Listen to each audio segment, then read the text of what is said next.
I think the hardest part about being a parent and seeing your kids go through this level of uncertainty and fear and just not knowing what the future holds. And as parents, we can't unpack that for them. We can't say, here, I think this is going to be the step by step process of how our road's going to be rebuilt or when we're going to have power.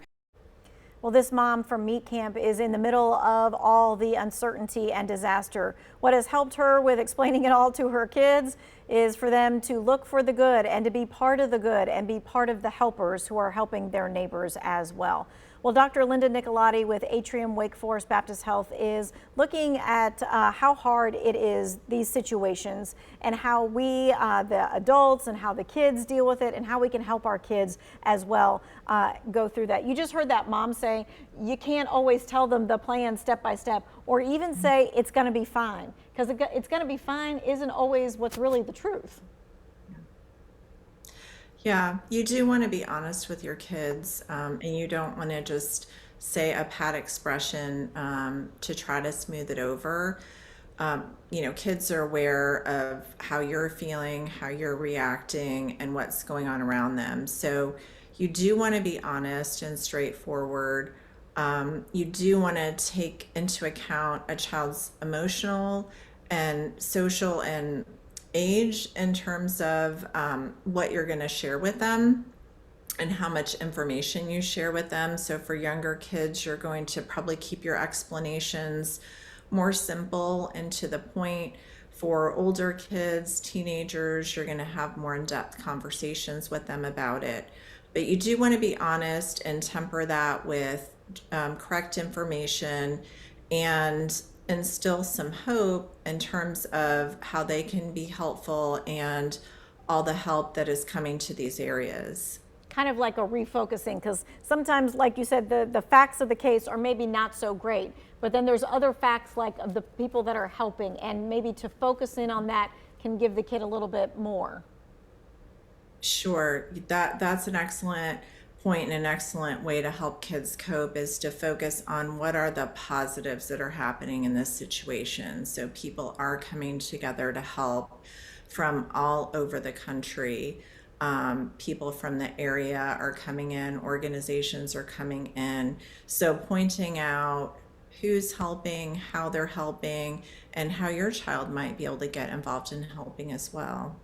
Here's one of those things where I think adults say this because they want to shield their kid or their loved one, whoever it is, even another adult, like don't be scared or don't cry.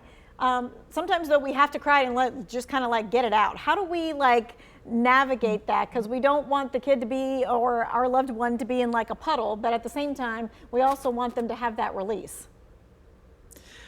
Right. That's also a hard balance for parents sometimes. I mean, I know, parents are probably pretty emotional if they have family or if they've been directly impacted by this situation. So showing some emotion is okay. Letting kids know that it's okay to feel the way you're feeling and to express your feelings. So it can be good to model that, but also temper that if possible with maybe not showing them too much or showing them things that might make them worry more than they're already worried. So it is a balancing act, but it is okay to validate kids' feelings and let them know that, it's okay to be scared right now. It's okay to be sad right now. It's okay to even feel guilty, as I know some people are who have not been directly impacted. So anything you're feeling is all right, and keeping those lines of communication open to continue to talk about feelings and thoughts about what's happened. How do we know when it's time that we need to get our kid to talk to someone or our family member to talk to someone? Yeah, that's a great question. So if children have been displaying new symptoms over a period of time, more than 4 to 8 weeks, that might be a time frame when you look at seeking out some extra help. You might see changes in their behavior, such as acting out more or being more withdrawn or having a harder time concentrating. You might see changes in academic performance. You might see changes in how they're eating or how they're sleeping. You might see changes in how they're feeling physically, having more aches and pains. So you're looking for signs of that don't change or that get worse, and that would be a time to talk to your primary care provider or a school counselor about your child's symptoms. Okay. All right, we're going to take a quick break. Remember, you can ask our expert a question if you have one, 336-379-5775.